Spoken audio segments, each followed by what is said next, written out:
Régulièrement, nous entendons dire qu'il est impossible de réduire l'immigration. Or, l'exemple suédois nous démontre que même lorsque la situation a l'air désespérée, tout reste possible. En 2022, alors que l'immigration explose en Suède, les Suédois ont commencé à voir les démocrates suédois comme un parti crédible et surtout le seul s'opposant franchement à l'immigration. À la suite de l'équivalent des législatives en Suède, la poussée électorale des démocrates suédois a été telle que la droite suédoise s'est rendue compte qu'elle ne pourrait plus accéder au pouvoir sans leur soutien. Ils ont donc dû conclure un accord de gouvernement avec eux.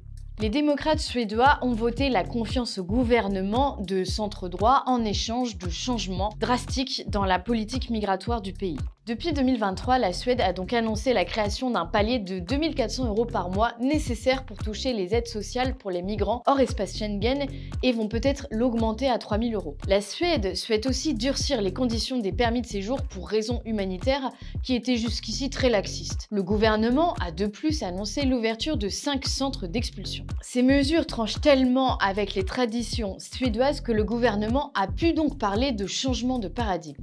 Ce sont des mesures de bon sens proches de celles adoptées récemment au Danemark. Évidemment, ces mesures ne sont qu'un début et seront sûrement insuffisantes pour améliorer radicalement les choses, mais ces signes sont extrêmement positifs dans le contexte suédois.